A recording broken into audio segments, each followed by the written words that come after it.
వింటారా అన్న?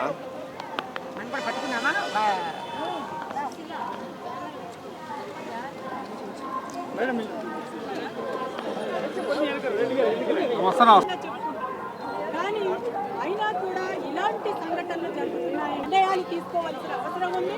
అదేవిధంగా మానవ సమాజం మొత్తం కూడా మహాభారతంలో మరి ద్రౌపదికి బట్టలు లాగారంటే నిన్న మణిపూర్లో సంఘటన ఏంటి? చీర లాగేసి వాడు ఒక గ్రామం మొత్తాన్ని చుట్టూ తిప్పారు అని అంటే ఈ రోజు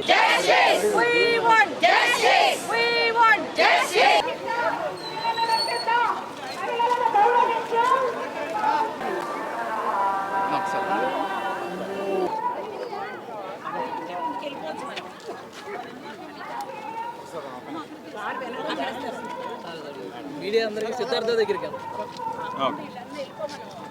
తీసుకోవచ్చు కదా వాళ్ళు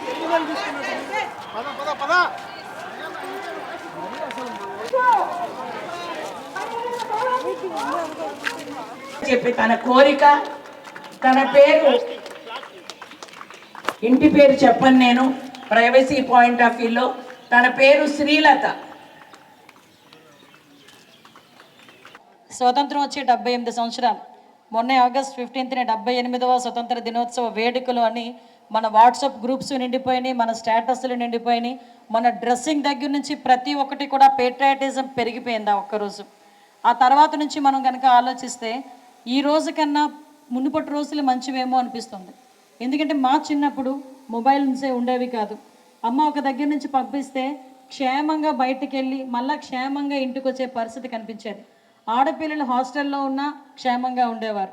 ఆడుకోవడానికి వెళ్ళి చిన్నపిల్లలు ఆడుకోవడానికి బయటికి వెళ్ళి ఎక్కడో ఒకటి ఆడుకుంటుందిలే, అదే వస్తుందిలే అని అమ్మ ధైర్యంగా ఉండే రోజులు ఆ రోజులు ఉండేవి. కానీ ఈ రోజుల గురించి ఆలోచించుకుంటే ఒక్క క్షణం వణుకు వస్తుంది. మన ఆ పిల్ల ఆడుకోవడానికి బయటికి వెళ్ళిందనే కాదు, ఇంటిలో ఉండి మనం ఇంట్లో ఎవరి మధ్య ఉంచుతున్నామో కూడా మనం మానిటరింగ్ చేసుకొని మనం భయపడే సిచ్యువేషన్కి ఈరోజు మనం రావటం అన్నది టెక్నాలజీ పెరిగిన కారణంగా అలా జరుగుతుందా, మనలో ఉన్న భావజాలం అలా వచ్చిందా, లేకపోతే థింక్ ప్రాసెస్ అలా నడుస్తుందా, లేకపోతే పైన పరిసర ప్రాంతాలు అలా ప్రభావితం చేస్తున్నాయా అన్నది ఆలోచన చేసుకుంటే ఒక్కసారిగా వణుకొచ్చే పరిస్థితి. ఆడపిల్ల ఇంట్లో ఉంది అంటే ధైర్యంగా చంద్రమండలానికి పంపించిన సందర్భాలు మనం గుర్తు చేసుకుంటే ఈరోజు అదే ఆడపిల్ల పుడితే పుట్టిన నెల రోజుల బిడ్డని కూడా అత్యాచారం చేయడానికి వచ్చే నిందితులు మన చుట్టుపక్కలోనే, మన ఇళ్ళ మధ్యలోనే, మన పరిసర ప్రాంతాల్లో ఉన్నారంటే ఒక చంటి బిడ్డని ముద్దాడుతున్నా కూడా, తండ్రి ముద్దాడుతున్నా కూడా మనం భయపడే సిచ్యువేషన్స్లో ఒక్కొక్క సందర్భంలో ఈరోజు మన పరిస్థితులు అలా అయిపోయినాయి.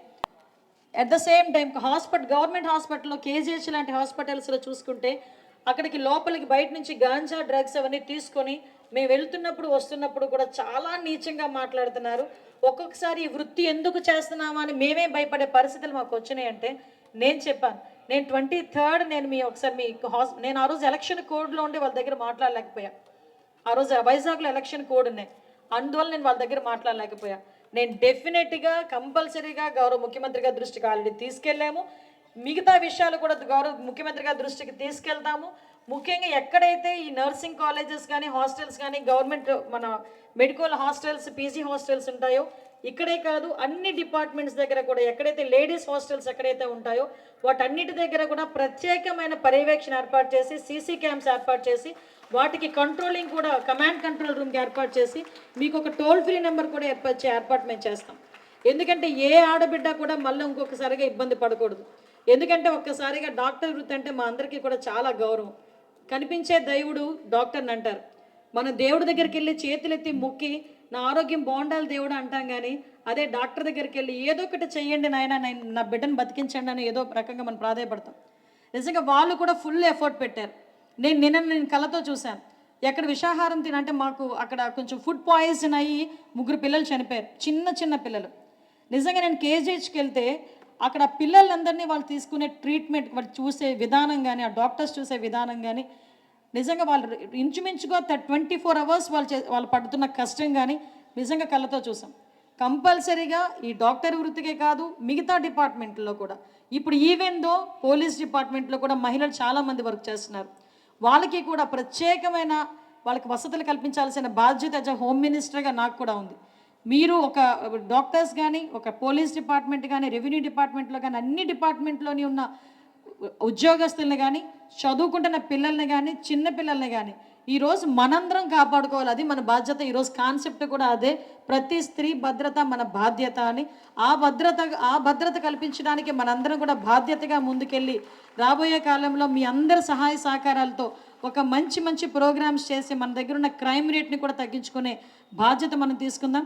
ఏదైతే నాకు డాక్టర్స్ అసోసియేషన్ వాళ్ళు చెప్పున్నారు, ఏదైతే మనకి యాక్టుల ప్రకారం ఉన్నాయో ఈ డాక్టర్స్ మీద జరుగుతున్న అఘాయిత్యాలు కానీ, లేకపోతే వాళ్ళ మీద జరుగుతున్న దాడుల విషయంలోని కానీ ఒక 3 years వరకు వాళ్ళకి శిక్షా స్మృతి ఉండటం వల్ల వాళ్ళకి బెయిల్ వెంటనే వస్తుంది.